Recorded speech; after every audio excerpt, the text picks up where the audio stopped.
Muistatko sitä iltaa, kun lauloit karaokea? Siinähän istui ne kaksi naista.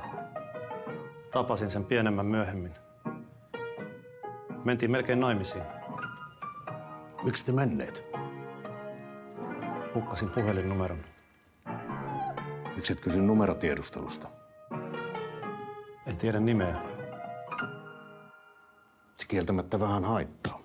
It was such a delightful palate cleanse from everything that we have going on in the world and just also in cinema in general. This is a very bizarre experience because the movie's aesthetics and its subject matter are so disarming. You're not sure which era this film is supposed to be taking place in. It almost seems like it was made in another time. But then people whip out a cell phone inexplicably.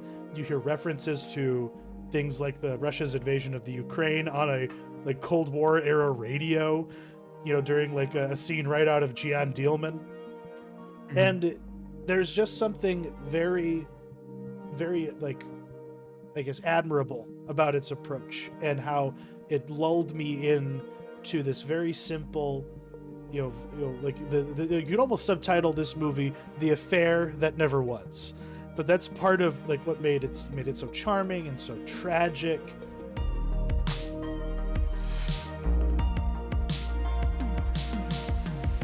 Welcome to Theater and Stream, a film podcast.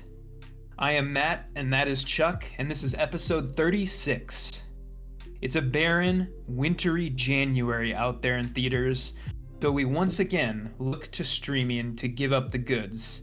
Today's featured review is the Mubi original, and also Finland's entry for international feature at this year's Oscars. It's the droll delight Fallen Leaves. And then in the news section, we're going to be discussing the divisive reaction to the premiere of True Detective, along with the showrunner's completely out-of-pocket response to said reaction. And we've also got some news coming out of the 40th anniversary edition of the Sundance Film Festival. In the watch list, we're going to go over the first big releases of 2024, including some television premieres and finales, and a little bit of film cleanup from 2023. And as always, we've wrapped this all up in the nice little pretty bow that we like to call the Mentionables. If you like what we're doing here, please like, subscribe, and if you're listening on the audio format, go ahead and give us a rating on the podcast app of your choice. But that's the business end of the show. Chuck, take it away. It's good to be back with you, my friend. These 2-week gaps are a little like they feel a lot longer now than when we first started doing them. And it really sets in. Oh God, yeah. Look at all the things we're leaving on the cutting room floor that we just can't talk about, or week to week. But at the same time, there's some things that just happen that are the timing is right. Like the show came out, and the reaction to it occurred, and the reaction to the reaction occurred, and now we're all left with a lot of questions. But it's a clusterfuck. There's no other word for it. So True Detective is back after a 5-year absence. I literally had a flashback Friday on Facebook that showed like a behind the scenes photo that you linked to me that had a massive fucking spoiler for season 3 in it. Yeah, and that was before COVID. That's how long ago we've been waiting for this. So I guess we're going to talk about the episode itself, the premiere in the watch list. But what can you tell us about the controversy, Matt? Yeah, so after last Sunday's premiere of season 4, showrunner Issa Lopez got on Twitter, and she basically called for fans of the show, fans of the premiere, to go on the show's Rotten Tomatoes page and give it 5 out of 5 stars. And she sort of made this declaration that fanboys of season 1 have made it a mission to drag the rating for the show down. Us? No, we would never.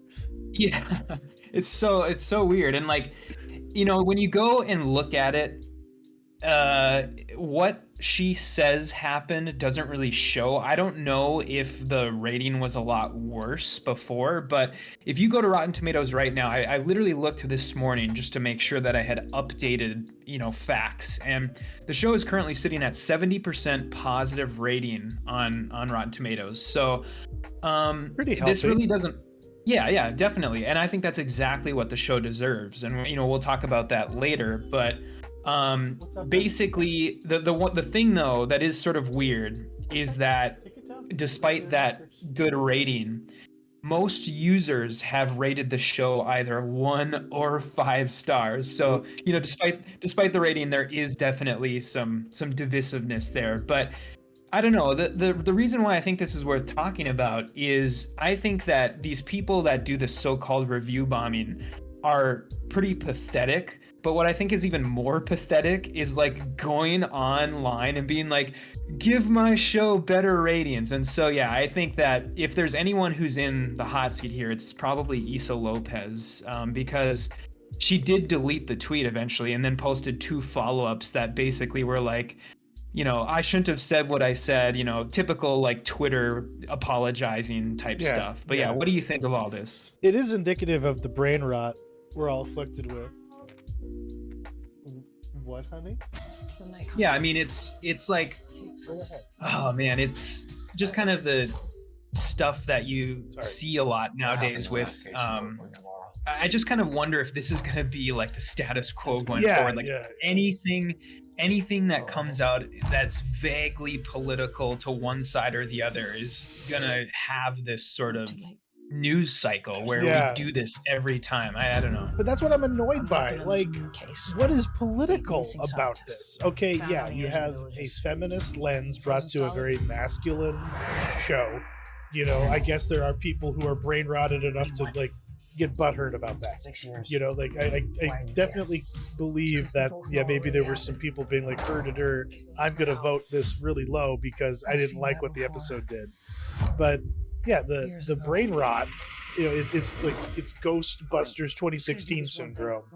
You use your negativity as fuel to try and create like a grievance based reason for people to see it, like a political reason to see it or support your content. And on one hand, I can maybe understand, to be devil's advocate here, as a creator, they all have such complexes, these days, and they are so conscious of what does the viral perception of my content. Is it there? Am I being talked about?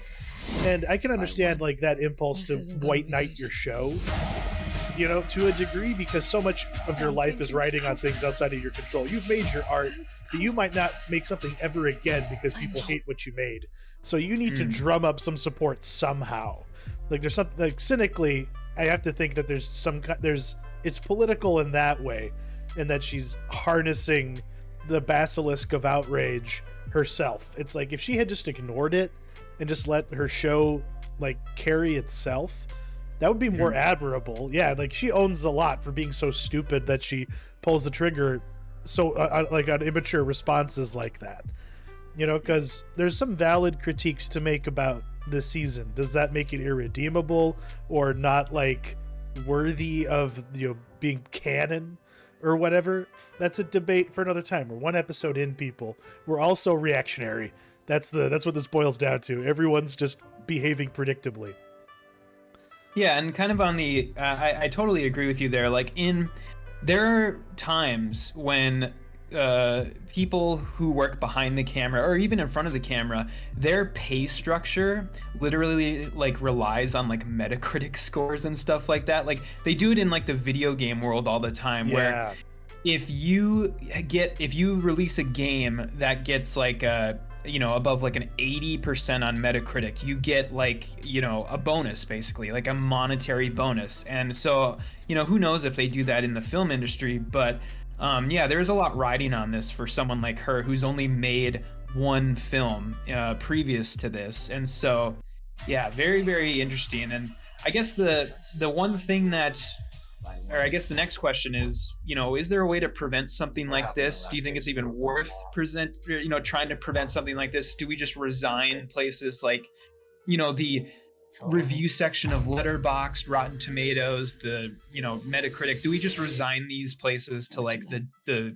opinion garbage dump of the internet, or what? I mean, what do you think? Is it even worth trying to salvage? It's got to be worth salvaging, because for a while there, that thing was a positive thing to have a place to go to check in and get a sense of where other people like you or people whose views you respect think about it, just in an aggregated way. It was helpful until it became an incentivized part of the structure of the economics of Hollywood.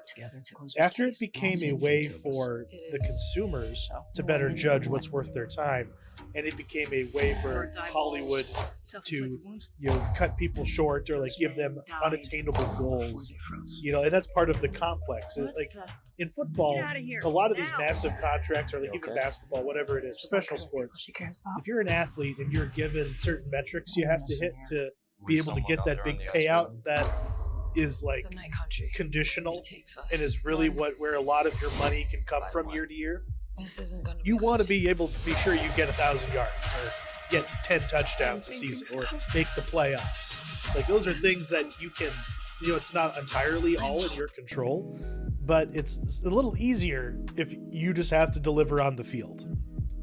So in this sense, in this analogy, the field is the internet.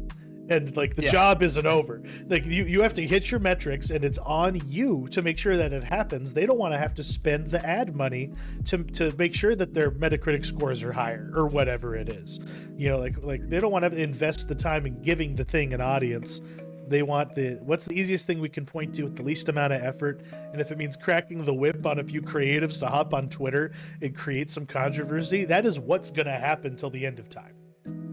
So I black-pilled on this issue.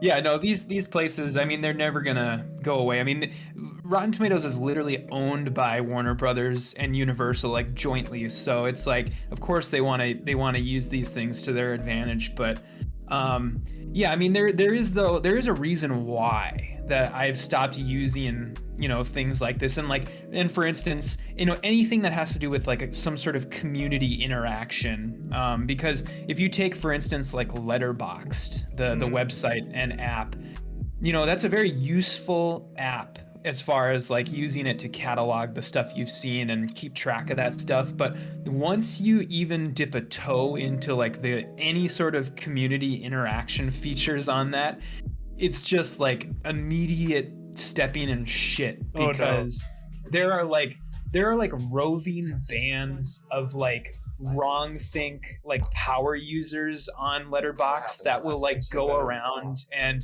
downvote like anything to shit that they don't like, and it's an awful place. And I think unfortunately like we just have to kind of accept what these things are at this point. And yeah, I guess the only other question I had, I don't know if you had anything else, but do you think that we're at the point where this practice of review bombing is starting to become an easy excuse for like substandard media, in that like like if anything gets bad rating, the creator immediately is out there going, well, we were review bombed, and that's why, it's not because this is a bad show, it's because we got review bombed. And we've seen that with stuff like, I don't know, Rings of Power and like Eternals and stuff like that. And so yeah, are we there? Are we there yet? Oh yeah. No, it is like, it is basically Disney's mantra at this point for why all of their things are failing. It's just because all the mean men on the internet are keeping them down. And it is someone out there on the it ice is a with lame rhetoric that that is only used to avoid accountability. It's like they can only use unlimited money, as a salve for criticism for so long, or like a reason to ignore, a negative reaction to something. Because like events, like did Amazon ever cancel Wheel of Time? No. For example, I mean, they're gonna make they're gonna make more and more and more of it, aren't they? There's nothing stopping them. Like, Yes. yeah. So I mean, it just had its second season. Like, it wrapped up late last year. But from what I understand, like, nobody watched it. So I think and no one who watched it liked it. Yeah. You know what I mean? But they're just gonna keep making it because like there's no advertisers going, hey, not a lot of eyeballs showing up for your block tonight. We're gonna go somewhere else. People have like Amazon gets to be like, oh yeah, that random family's Prime account that they have because they buy a lot of random crap from us, like really shouldn't count as like a potential viewer. I don't think. Like I don't know. Like it's kind of. Like I think they need to be more honest about to themselves about how many people actually consume their product in specific, because like they are just the best example we have of people who just don't give a shit that people don't watch their shit. Apple TV Plus can just act like, oh, we're premium, we aren't for everyone, and have that be their excuse for why they don't have the most subscribers. But for Prime, the whole point is that it's supposed to be for everybody, but they don't care what everybody actually wants. So why, why? I don't know. I could go on and on and on. But yeah, we're all very dogmatic about how we approach content, where we have like sectarian conflicts on subreddits. You know, like the True Detective subreddit is in like open like warfare. It's like it's like the Reformation in there, because you have the old guard clinging tightly to season 1, and like all the apologists that exist for season 2, like myself, and they're all sitting there like, oh no, we're the real fans. It's like Pinkerton's better than the Blue Album, you know, like that's kind of the like. And but then there's all these new heads showing up who are Yellow Jackets fans. This is what has happened. True Detective has been yellow jacketed. That's what's going on here. And that's the and so like they are looking at everything with weight. Like, if you thought we in our prime, when True Detective was first on the air, an obsessive, you know, analytical fandom was like really in its like infancy, like we have nothing on these people. Like they already have the string charts all laid out from a single episode and a trailer for another one, and they already know that, oh, that's Judge Holden from Blood Meridian. So, but then there's other people who just don't have time or energy for this bullshit, and yeah, like they are actively saying, no, night country people, take your shit to another place. We don't want discussion of your garbage content in our pristine space where we jerk off about season 1 over and over again. Yeah, it's very interesting. I think that's sort of the way of things, and yeah, it's, you know, now that you mentioned that too, I gotta mention that, you know, 1 decade ago this week was the premiere of season 1, so that's crazy. Very, very interesting. The halcyon days of season 1 of True Detective was 10 years ago at this point. Very, very interesting. I remember the Grantland article announcing that it was for real. Like this show is, you know, more than what we expected after episode 4 came. So that was that was the time to be alive, I tell you what. Moving on to the next little entry in the news here. I am maybe a little more indignant than others about this, but they had the 40th anniversary of Sundance, and this apparently is the top 10 list of the best films all time to come out of the festival, as voted on by the filmmakers involved, from what I understand. We got the Coen brothers on there, Alfonso Cuarón. Linklater's got 2 entries. You got Soderbergh, Memento, very deservedly, Little Miss Sunshine, and Get Out for some reason, and Whiplash at number 1 over Reservoir Dogs. Am I wrong? Are they right? Is this an accurate list of the most important and essential films to come out of this, or is this a different measure of success here? Well, I think you made a good point there in that I'm not sure exactly what this is measuring, because they're not clear, and I have a feeling that the people who voted on this weren't very clear on that either. It's like, are these the top 10 films quality-wise that have ever been at Sundance, or are these the top 10 most important films that have ever been at Sundance? Because they're not really very clear on that fact. And I do think that most of this list is basically just like, look at all these huge directors that had their very first film premiere at Sundance. You know, isn't that amazing? But yeah, there is some weird ones in here. Like, yeah, Get Out. I mean, I think it's just a side effect of like recency bias coupled with just the weird, you know, I like Jordan Peele, you know, fine enough, but this propping him up as like this godlike figure is very strange. It still is very, very odd. He's a studio plant, you know, like we're talking about a guy who already was a name. Like to truly be like, because Sundance is for the weirdos, the people who are brand new, have no connection. Like that's what made it special. And yeah, the whole idea that he made an independent film is laughable to begin with, considering, you know, like all the resources that he had to make what he had happen, compared to like, even like you could say the same thing about Boyhood and like even Before Sunrise, because like those were like Hollywood actors being in Sundance movies, and that really wasn't a thing to that degree either, you know. But I guess that's the trend setting. Yeah, but yeah, so you do get it like a soupçon of the different eras. But yeah, are we measuring business success? Like, is it because this movie sold for the most in history that it's here? Oh, great, it won a Best Supporting Actor Oscar or like a Screenplay Oscar. Is that why it's special? But yeah, the Damien Chazelle, overrated. Jordan Peele should not be on this list. Like, I don't know who else I would stick there. Oh, like I don't know, like. Maybe The Woman, just because it was so audacious and fucked up and it's memorable to me. That's what would be on my list, because like the part of the fun of Sundance was finding out, okay, which movie pissed off the Karens the most, because like that's kind of was a good barometer to me anyway for like what was going to be worth seeking out afterwards.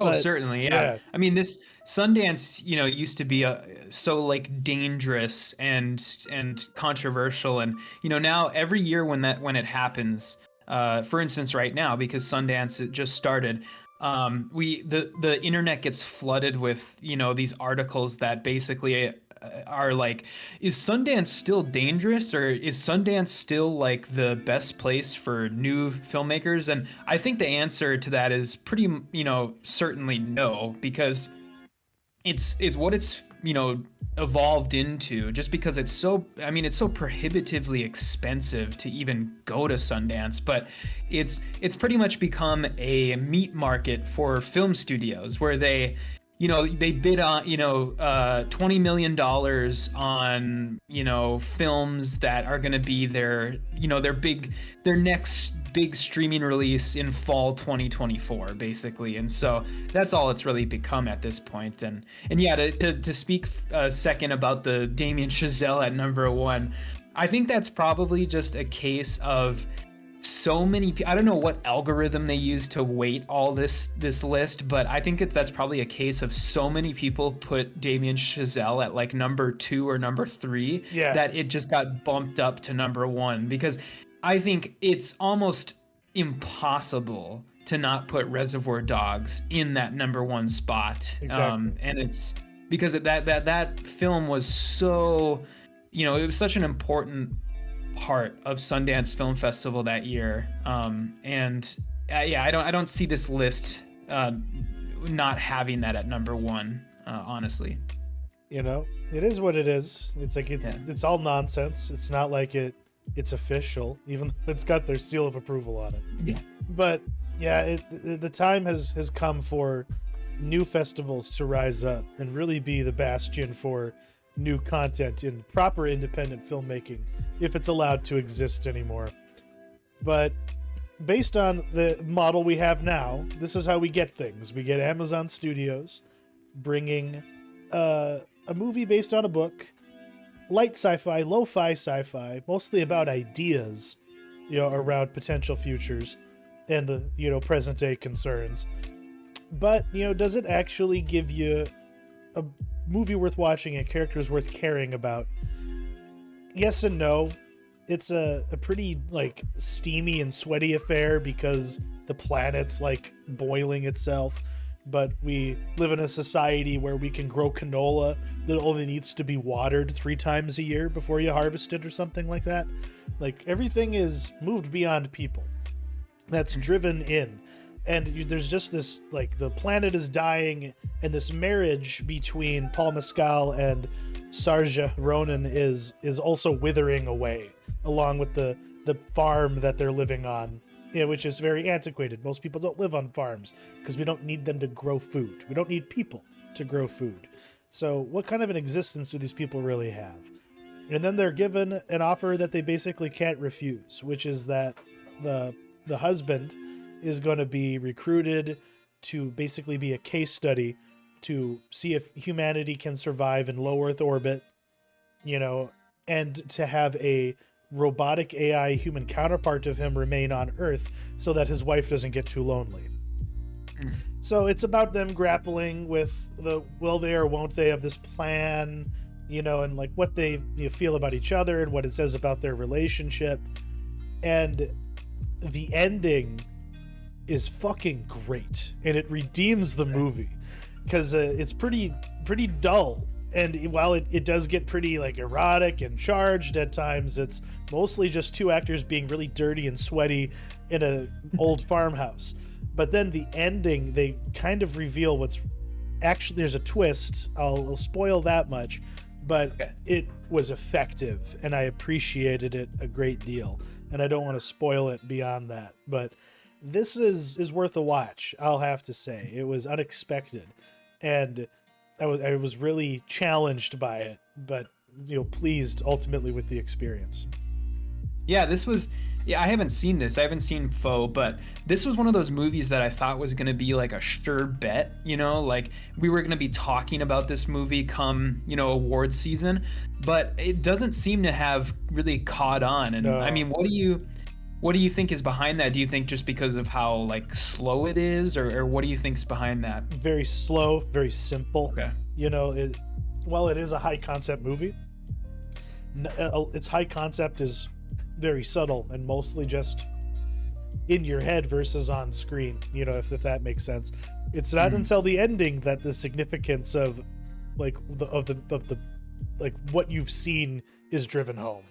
That's when it becomes abundantly clear, like, oh fuck, like, I don't know, it's a strange sensation because it's like once you have that realization, it's one of those things that makes you want to go back and rewatch it.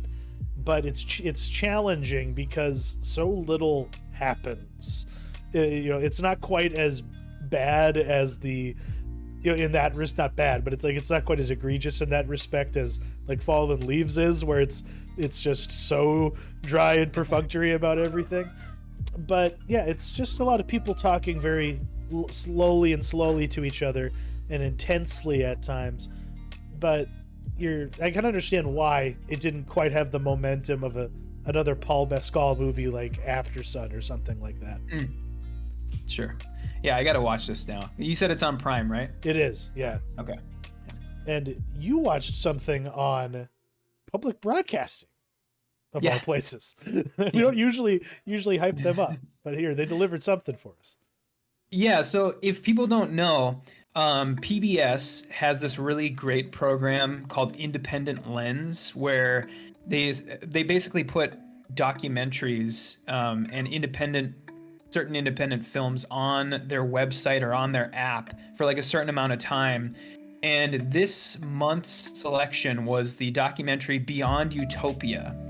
And you can go watch this for free right now. You literally go to PBS's website. You can watch it in a video player on their site or in their app. It's completely free. And this particular one is definitely worth watching. I think this will probably win Best Documentary this year. This is about a South Korean pastor who, along with a network of smugglers, smuggles people from North Korea to like safe countries, basically.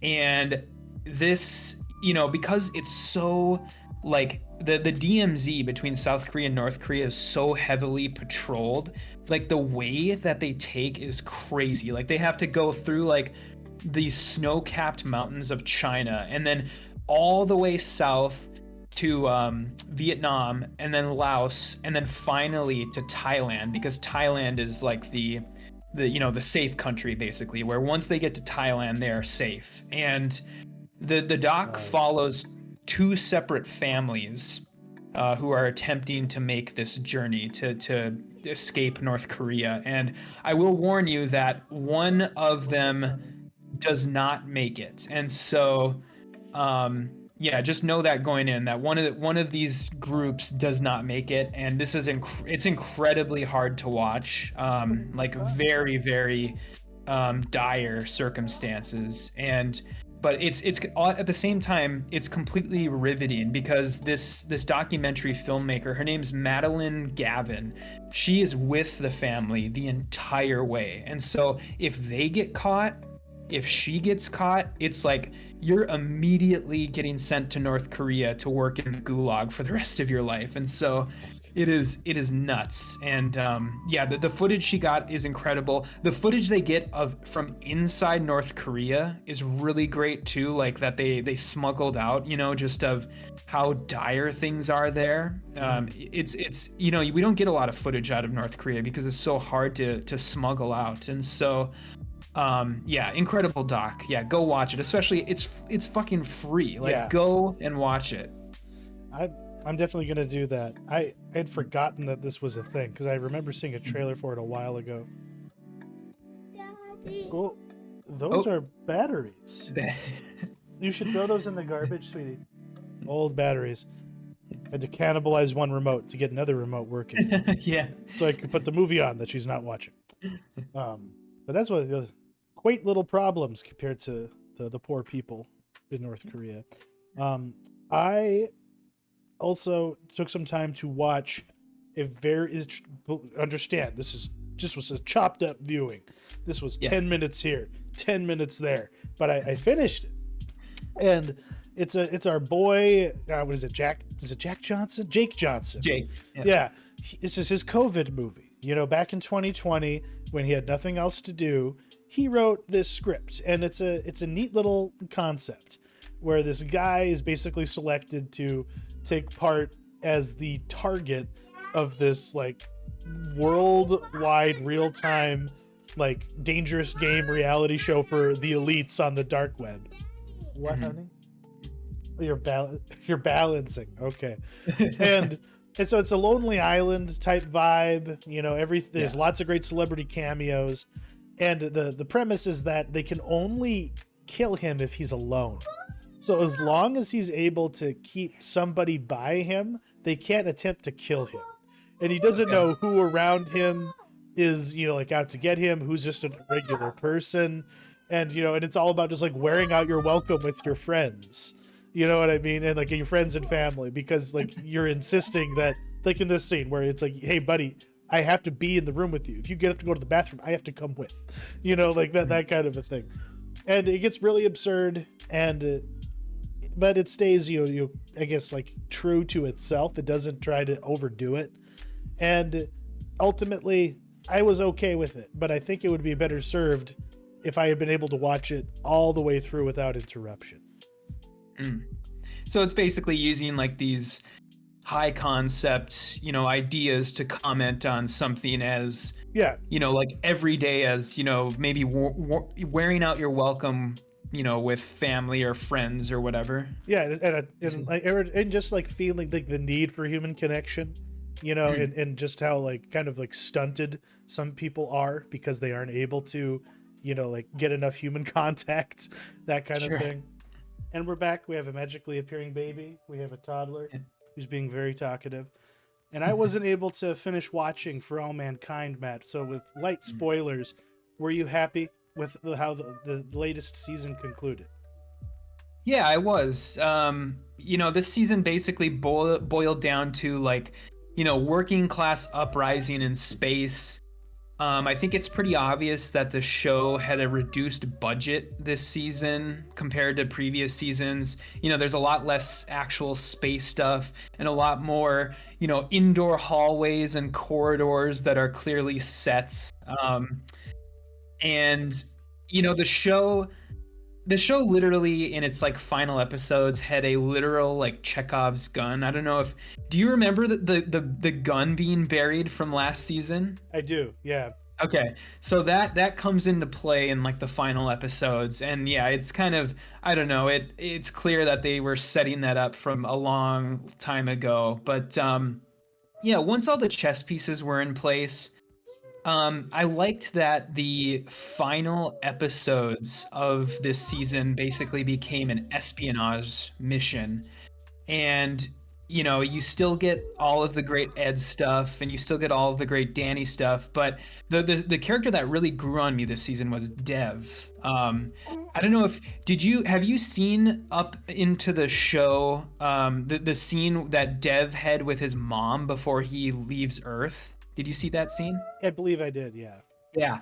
Oh my God, that scene is so incredible. That's like the best scene in this entire season when he basically tells his mom he's, you know, leaving Earth and he's not coming back. And she essentially is just like, I don't care. You know, you haven't been a part of my life. And yeah, his stuff was really great this season. And yeah, he's really grown on me. But yeah, I'm very interested to see where they're gonna go. You know, I swear I've thought this for the past couple seasons, but you know, it's like you can't possibly bring Ed back for another season.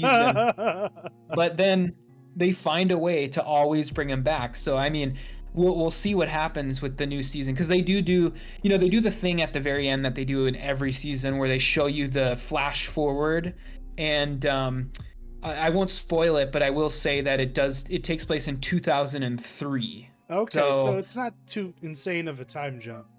Yeah, it's just about like 5 or 6 years, and so yeah, we'll see kind of where they go with that. But it's like, oh my God, at this point, Ed is gonna be like a geriatric, so they have to at some point, you know, get rid of him in some way. And so I guess that's the question is basically gonna be: is he gonna go out in a blaze of glory, or is, you know, one day someone's gonna come into his pod and find him, you know, dead of like he died in his sleep or something like that. You know, it's like, yeah, how does a steely-eyed missile man deserve to die?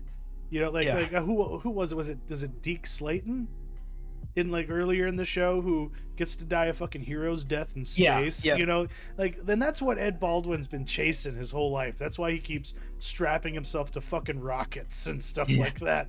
So I can only hope. I need to, you know, catch back up and finish it out, because I did have to do that for Fargo, because like I was getting a little concerned there for a while with this show, and then I don't know, like I don't know how it started to spin wheels. It kind of started to spin its wheels, yeah. But and even with this season, there was parts where it was really cooking, and other parts where I'm like, guys, why are we doing this?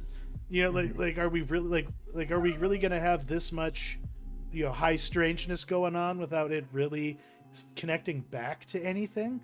And it's strange because this is the most saccharine and sweet and upbeat and happy endings that there's ever been in this show, and for some reason I wasn't mad about it. You know, like yeah, because usually this is a pretty bitter experience, a season of Fargo. But in this, it was just so like I was almost put off by how black and white all the villainy and the heroic, you know, stuff is, and I guess it always is in this show. But you know, ultimately, I put it on my top list for the year just because there was parts of it that I was just so affected by. But then I also am getting a little annoyed with how inauthentic and patronizing they're getting about like North Dakota. That there's differences between North Dakota and Minnesota. There's North Dakota nice and there's Minnesota nice, and they're acting like it's the same thing. That's my problem with it. Yeah, no, I mean, it's great because I personally loved the ending, because we talked about this when we first talked about the show, when it only had the first couple episodes, about how, you know, more than any other season of Fargo, this one goes back to the themes of the movie Fargo, the Coen Brothers movie. Yeah. And I don't think anything hammers that more home than the literal final scene of this show, because it's sort of that the same message of the movie, that basically goodness wins out, mild-manneredness wins out in the end. And so yeah, I love the ending. That whole scene with what is his name? That character's name. the Munch. immortal. Yeah. Yeah, The- Munch. Yeah, Oli Munch. The Sin Eater. Yeah, like that was such a strange addition. And I never quite understood why he was there. But I guess because like if there's like a archetype that every Fargo TV show season, and I guess even the movie has required, you need that force of nature character, kind of like the what's his name from the first movie, the Peter Stormare's character from the first movie. You gotta have that. The first movie, the only movie, but like the first bit of Fargo lore. There was something always weird about that guy too, and they just threw it off as, oh, he's European, initially. But if you're mining content and adapting it, it does work pretty well to have that kind of aspect to it. But then they went full, like we didn't have mystical killer Indian like in season 2, and like in the weird like assassin group business thing from the third one. I didn't even see the fourth one, but they went a little too far into the fantasy to a degree to have this guy actually be an immortal like fucking like cleaner Viking guy. Yeah, it's like, what the like, why? I don't know. It was just strange. And that whole little like interlude with the lady whose house he was just like squatting in, like I didn't understand it. But then I also didn't understand the fucking like Beau is Afraid like camp retreat puppet sequence episode. Yes. Like what? Yes. Like, what are we doing here, guys? But yeah, I was gonna bring that up. Yeah, that if this show has one Achilles heel, it's that sort of digression episode, because I think the episode is just called Linda, and it 100% just felt like filler. It just felt like Noah Hawley didn't have quite enough material for 8 episodes, so he made this up because he wanted to do something with puppets, basically. And what it felt like to me was the really, really awful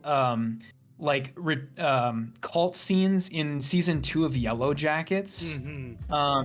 And I just didn't. Yeah, that was the Achilles heel of the show, because basically, they did the like it was all a dream thing at the very end of it, and that whole episode, you could literally skip that episode and be completely fine. And so, yeah, that was the one thing this season that really irked me, and still better than season 4, but yeah. Okay. Because a part of me was like, I should circle back around and see if that was any good, but now I know. Definitely not. Yeah. But yeah, I really want this kind of restores my faith a little bit in Noah Hawley, and I am very excited now for his Alien movie. That's gonna be Is it a movie? That's or gonna a be TV something. show? I think it's a movie. Okay. Alien Romulus, I think is what it's called. Yeah. Okay. Right on. Yeah, because that's been teased for a long time. I feel like I've been expecting. I've been expecting something alien related from Noah Hawley for a while, and I just hope that the next time we have a Fargo TV show, it doesn't involve such anti-libertarian, hateful rhetoric in it. Like John Hamm's sheriff was ridiculous, and the idea that any person like that could actually get elected is actually far-fetched. I will say that, but at the same time, I loved the debate sequence where all of his competitors are just imitating him and have his name. That was funny. I did not expect that. Was great. But moving on, that was. We got to get into the real meat. We teased this earlier. Yep. And that's True Detective Night Country. What did you think of it? So I will say, judging based solely on the one episode we have, I think this has the potential to be a good show, but this is not a good True Detective show. Yes. This feels like a spec script that they repurposed into a season of True Detective. It's going a little too hard, a little too fast on the supernatural elements. And for the record, I really did like Issa Lopez's first movie, Tigers Are Not Afraid, and you can definitely see the through line between these two things. What this show feels like more to me than a season of True Detective is like The Outsider. I don't know if you ever watched Yeah. The Outsider. Yeah, that's what this feels like to me. The Stephen King adaptation of The Outsider, because the supernatural elements are like front and center, and I mean, we literally have like a frozen ghost doing an interpretive dance scene, and so There's lots of yeah, theories about what's happening there. Lots of theories. So yeah, what about you? Well, like I've alluded to, like I was like Yellow Jackets was the vibe as far as how the fandom was receiving it, because there is a lot of continuity errors in this one episode. Unless you think that is Issa Lopez just Kubrick in disguise? You know, is everything deliberate? Not right now, honey. Yeah, I mean, it's God, I don't know. I mean, I really we'll have to talk about this again When we're once done. there's When more we're done. once there's more episodes. But I mean, what do you personally think Okay. is happening? You know, I like the idea. Like they're making it very obvious. I feel that what is Okay. happening is that there's something in the water. Yes. Like the something microbial has melted out of the glacier and it has gotten into the water. Even though I assumed that everything would be shipped in for them as far as water supply goes, I guess not. I suppose they have to have wells, and if that's the Yeah. case, something in the permafrost has been reawakened. And because there's all these, you know, characters repeat over and over again, like she's awake or like she's here or like something like that. So who is the she? And like there's something that's just making everyone go crazy, but it's an eldritch bacteria, and that's what the spiral is. That's what the Yellow King actually is, because this is obviously all connected to what Rust's dad was doing in Alaska, and the fact that Rust was from Alaska. Isn't that an important detail that was surely deliberate? Or was this totally not just a spec script that got repurposed into what it is? All the True Detective, you know, window dressing is just there to make you think that there's something meaningful going on. Hey, you need to be Oh yeah, I think you're 100% right there. I mean, it's basically the glaciers are melting, the ice caps are melting, and they are releasing some ancient prehistoric virus or pathogen or something like that us as humans don't have the immune system to deal with or whatever. And so yeah, I mean, people are essentially slowly going crazy, and yeah, I think that's exactly what is going to happen. And I guess the big question is, you know, do you think that they try and tie this to any other season of True Detective more like concretely? Like, are we actually going to have like Rust show up? Or I mean, I think it was in season 3 that he was mentioned, right? They mentioned Rust and Marty. Yeah. Let go of the chair right now. But yeah, I mean, will this have any, will this have any meaningful connection to those previous seasons, or is True Detective from this point forward? Because if anything, this show has or this season has been successful in gaining viewers, because they have said that the premiere did bonkers numbers as far as viewership goes. And so from this point forward, is True Detective basically just a anthology series that has nothing to do with the previous seasons, or is this still in the same universe? Yeah, like we have to assume it's in the same universe. They wouldn't be laying it on so thick if they didn't have some plans, I think, to try and make those connections more deep, more apparent. Yeah, Pizzolatto was just doing that just for misdirection purposes in the 3rd season. He wanted people to think that there was something culty-wulty going on, just to make people spin their tires and watch the show more. But like these people, yeah, it's the cheap and obvious thing to try and get tied into it. You maybe could bring in the elites from season 2 who had the weird bunga bunga party that they infiltrate, but there's nothing from season 3 you can carry over.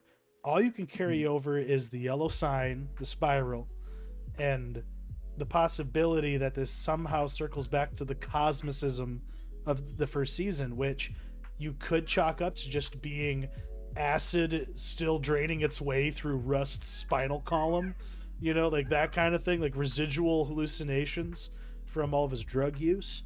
it's actually something like a malign influence that those elites in Louisiana were communing with and is somehow represented up here. It makes sense to have more Lovecraftian influences being in the Arctic, in that kind of a setting, at the Mountains of Madness, as it were. And they could go deeper into that, and I really think that they should. Yeah, I mean, it would be kind of cool to do something like that. Yeah, something cosmic, something more, you know, I don't know. I guess maybe even like The Thing. I mean, the show definitely has, you know, callbacks to John Carpenter's The Thing, and so yeah, it would be a nice change of pace, maybe even to do something such as that. Alien, you know, even. Are we gonna see like what happened to all the researchers the night that they died? Like, I'd really like to know how many flashbacky type things we're gonna get, because I think so. Because what happened to them looks fucking horrific. And as far, but I need to ask you, like, who do you think the dead son is who does the interpretive dance? Is he a ghost? Is that lady just going crazy? I have no idea. That's the one thing that in the show, because yeah, I mean, this is a show that somehow got, you know, very, very talented, very, very well-known actress Fiona Shaw to be in it. And so, and at the end of the first episode, we still have no idea who she is. She's just some lady who lives in like her trailer out in the country, and then she guts wolves that she shoots. Yeah, guts wolves, yeah. And so yeah, it's like we have no idea who this lady is or how she's gonna play into things, but I'm guessing that she is some sort of mystic or something like that, because that's what it sort of seems like they're alluding to, or at least some sort of like, I don't know, like Arctic Alaskan medium or something like that. And so yeah, I have no idea where they're going with that. What you had mentioned earlier, that there is some sort of theory about the interpretive dance, and what were you meaning, or what do you think is going on there? He was acting out someone falling into the water and drowning. Okay. He was acting out what happened to the researchers. Okay. That's what makes the most sense to me, as opposed to it being the OA magic interpretive dance situation. Like, I don't think that's what it was. Yeah, like that's what I find compelling, is that he's just like some ghost from the spirit world, you know, pointing her in the direction to find the thing, so that this mystical spell can take its next stage. You want some water? Well, yeah. Go get the yellow cup. I definitely think that. Yeah, you're right on there, I would say. And so, yeah, I mean, it's, but we will see. I mean, this is definitely something that we'll touch on again, and we'll kind of see where it goes. I do like, I mean, to speak a little more on the quality of the show itself, I do like Jodie Foster. I think she's pretty good. John Hawkes is always a welcome sight. Yeah, his character's very sketchy. There's something sus about that guy. Yeah, he's a weirdo, and with his weird like trailer with no food in it, and his mail order bride that's coming, so he has to repaint the rooms in his trailer. There's something interesting going on there. But yeah, we will see. I just want to comment. I'm sorry, I've been distracted. That's okay. I have a little girl who's being naughty, but I did appreciate how right the people who live there feel.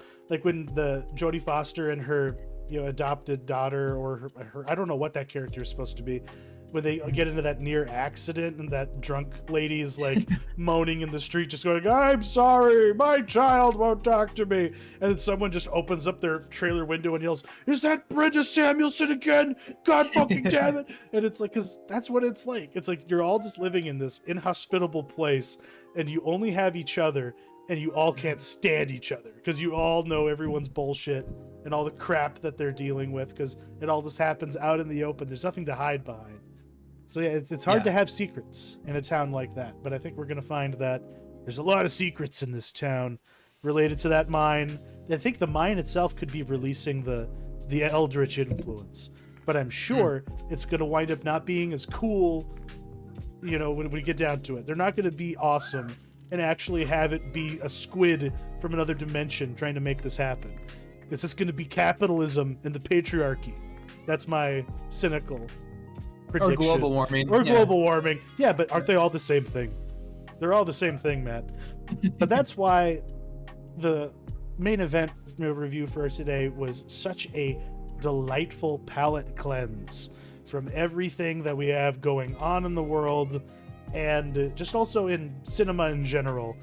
This is a very bizarre experience because the movie's aesthetics and its subject matter are so disarming. You're not sure which era this film is supposed to be taking place in. It almost seems like it was made in another time.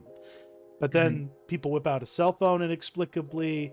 You hear references to things like the Russia's invasion of the Ukraine on a like Cold War era radio, you know, during like a scene right out of Gian Dielman.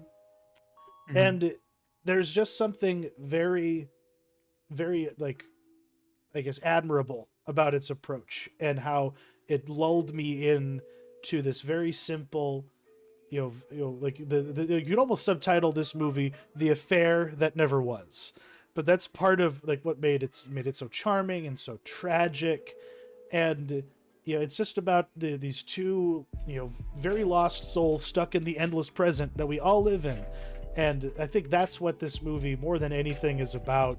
It's like, how do you break out of it's the rut that modern society puts us all in, and it must be even worse in countries like Finland, where this is set, where they, you never, I don't know, it's like they make this place look like it never made it out of 1978, and like everything just looks like of the 20th century.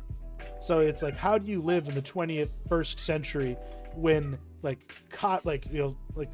psychically and cosmically the place you live has never left the horrors of the endless presence of, I don't think Finland was outright a communist country, but they couldn't help but be leaned on by the Soviet Union. And I don't know, I found the movie in general to be very wonderful. And what did you think of it? Yeah, same. I thought this was just fun watch. I guess not fun, but an easy watch, 82 minutes long.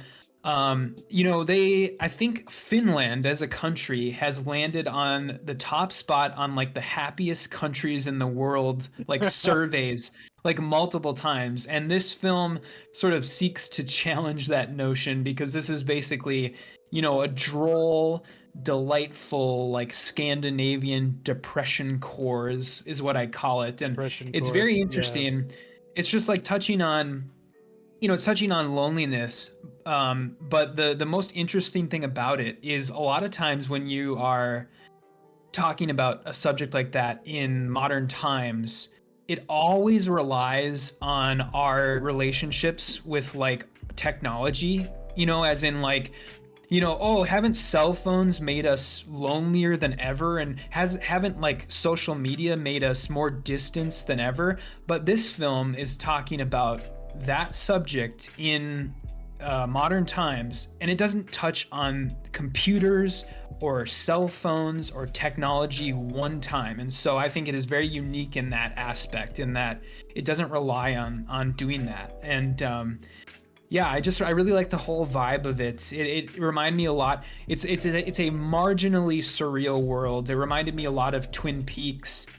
Characters are staring off into space, they're at like social engagements, but they're barely speaking to each other, and they're just drinking and smoking, and when they do talk to each other, it's only like the smallest of pleasantries, like, oh, how is the weather, how is I like your shirt, just stuff like that. And very, very and it's in that way, it's also like surprisingly humorous, not like haha, like jokes per minute, like comedy film, but just wry, dry humor. And so really good payoff for it, though.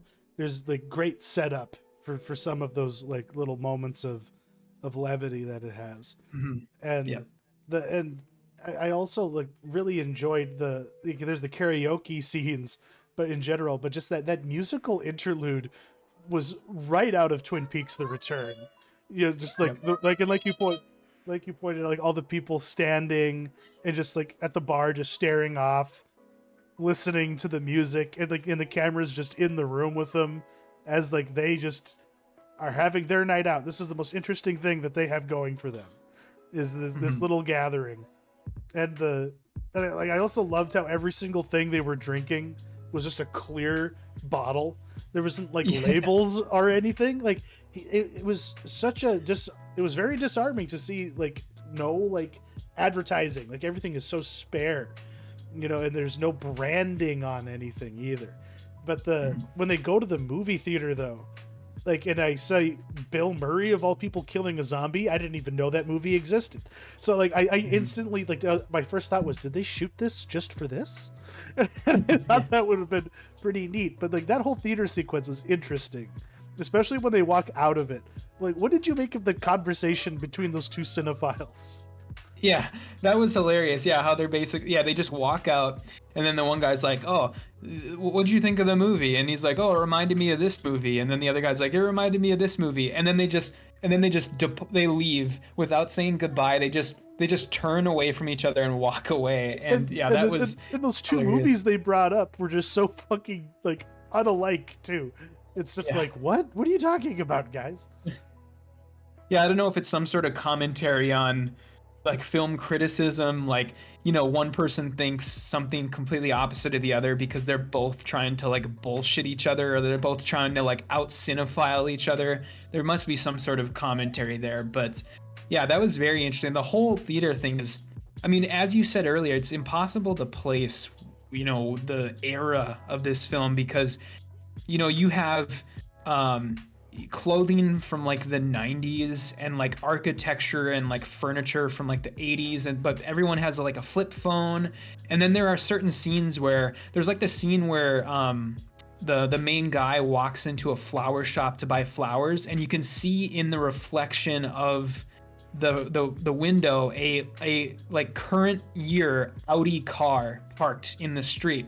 And so it's all these disparate like time periods, and the theater scene makes that the most case for that, because you have the 2019's the Jim Jarmusch movie The Dead Don't Die playing on the actual theater screen, but then when they go outside and stand in front of the theater, there's like posters for A Brief Encounter on like the wall, and it's like, what is this time period where those two movies are playing next to each other?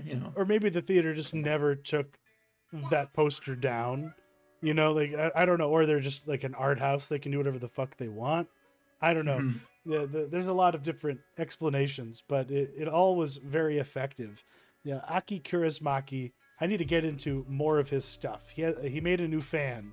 I was not familiar with him before seeing this, but this very well could be on my top 10 list at the end of the year. I enjoyed it that much, and it just makes me wonder what else is in store for us as the year progresses. But we do need to comment on Mubi's streaming experience a little bit, because I will cop it. My internet just might be slow, but I had nothing else running in my home, and let me tell you, it was in like 480p, like artifacting everywhere. I couldn't even see it half the time. I refreshed my browser over and over and over again before it finally settled down and I could actually enjoy some of the pristine imagery that it has. But Mubi, what the fuck?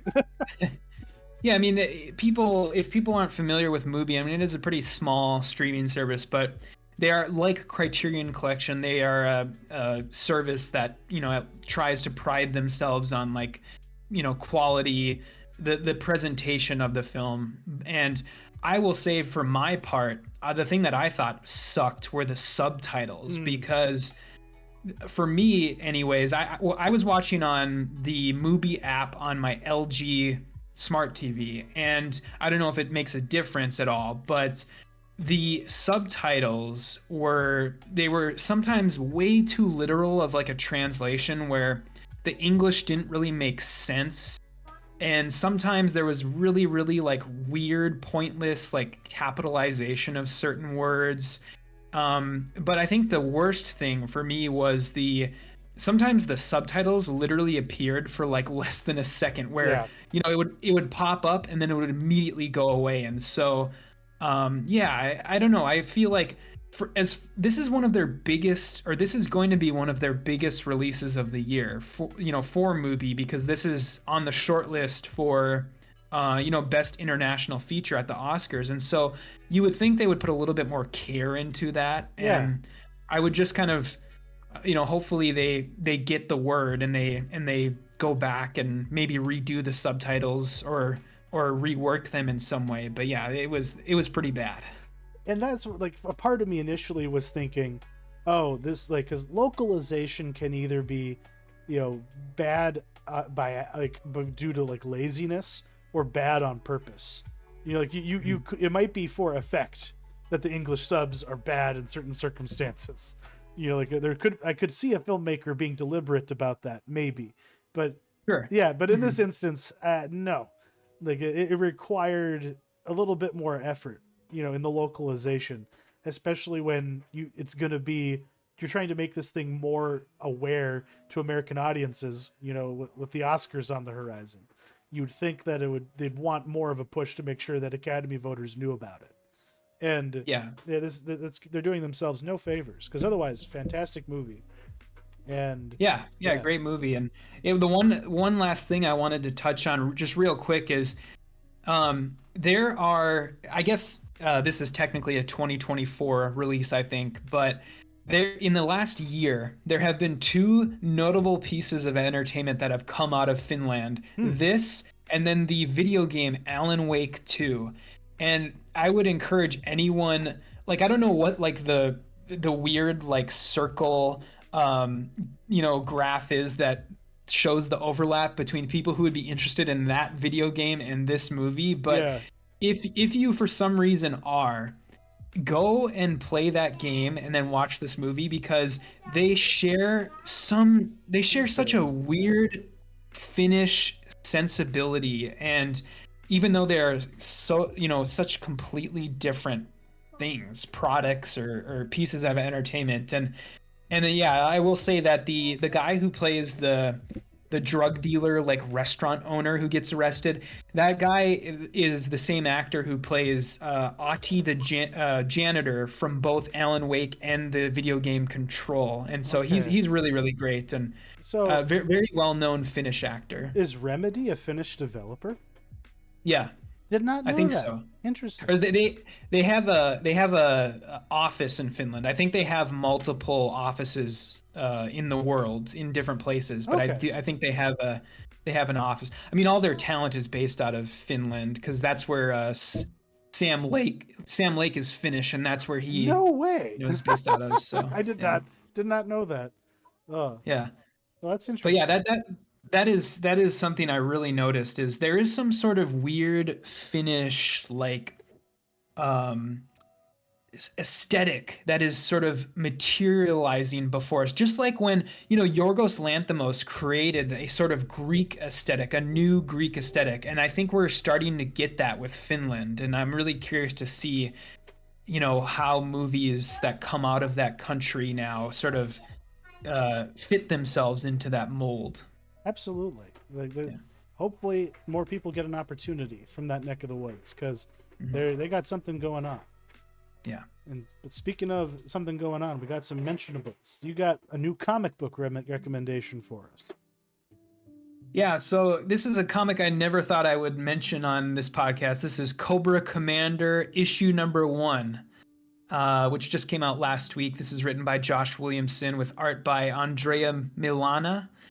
And have you heard anything about the Energon universe at Image? No, I haven't. But they're going all in on it, I take it.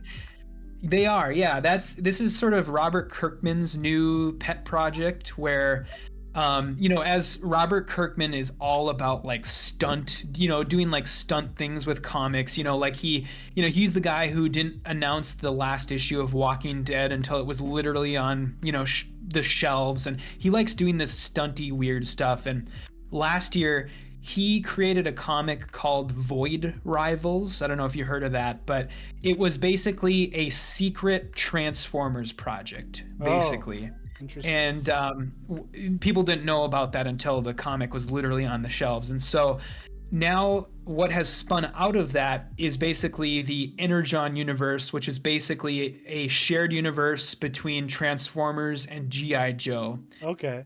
And Kind of like in the it's a movies lot. now too. Exactly. Yeah, Yeah. they're doing what the movies are going to try and attempt to do, but I have a feeling they're going to do a much better job at it, because what I will say is that I never would have picked this up. I don't give a shit about G.I. Joe, but I picked this up, and I also picked up Duke issue 1, which is Okay. about, you know, the G.I. Joe character Duke, because they are doing some really interesting stuff here. And so, yeah, I would encourage anyone. This is like the big thing now in comics. Like, this is the comic everyone is talking about, and Of all things. of all things. And so, yeah, if for some reason you haven't heard about this yet, I would encourage anyone to go and pick these up, because I haven't been reading the Transformers stuff. I don't know. I'm just not the biggest Transformers person, but I'm definitely on board for the G.I. Joe half of this equation. And so, yeah, good stuff. Right on. Right on. See, I don't read enough comic books. I waste my time watching YouTube stuff while I try and stay awake in the middle of the night and that kind of thing. I don't got a lot of free time, but I spent a lot of time digesting the Katt Williams appearance on God, what's his fucking name? That football player. It's the Club Shay podcast. I can't believe I'm not doing his due. It's the guy who said Skip. God damn it! I can't believe I'm blanking on his name. But anyways, yeah, I don't remember. are you familiar with this event? Yes, Shannon yeah, Sharp. about how Shannon Sharp. Shay. Okay. Yeah, I haven't actually watched this, but from what I've heard, it's basically Katt Williams like burning every bridge he has. Oh god, everyone's fucking getting heat. Everyone's getting yelled at. Everyone's getting called out for what they are. Like, I had brought up the YouTube channel comedy podcast cringe. That's what it's called. There's another one called Joke World, and Too Lazy to Try is another. And they're just a genre of people who just do nothing but look at all the cringe shit that comedians say these days and how worthless they are. And it was so nice to hear Katt Williams of all people just go out there and just spit some truth, in a way that caught everyone's attention. Yeah, like calling out every comedian that's ever been invited on Joe Rogan's podcast is great. Because like they were maybe funny for a minute like 10 years ago, but they have worn out their fucking welcome. We don't need them. We don't need their shit anymore. And they need to be told that they're not funny. And then he keeps going. He goes after like Kevin Hart in particular. And I just loved everything he had to say. He spills tea on like inside Hollywood bullshit on like movies from the 90s and the 2000s that no one remembers. And it's just gold. It's just gold. And yeah, the man doesn't give a fuck. It's like he basically, something about Weinstein in the past was already like a reason why he was like blacklisted in Hollywood, but he's still just like, I got all these credits and all this money, I'm the man. I don't know. I love Katt Williams, and this made me happy. Yeah, he's great. But moving on, we're gonna close out the show here. Next week you're gonna have a mini-sode, Matt. What are you gonna be talking about? If you can hype that up for us. Yeah, next week's mini-sode is going to be all about the sort of how your physical and digital media is not safe, because there has been a lot of movement on that front in the past like month or so. And so, yeah, I'm just going to be talking about, what you can do if you value physical media, if you want it to continue, because boy, howdy, I took a visit to my local Best Buy last week, and it's a sad state of affairs. So I will be talking about that. Looking forward to that. It needs to be said. And we're still kind of deciding what the next feature review will be. Leaning towards Argyle. There's other possibilities, but we'll announce that when the time is right. You all have a good rest of your week, and take care. Yep. See ya.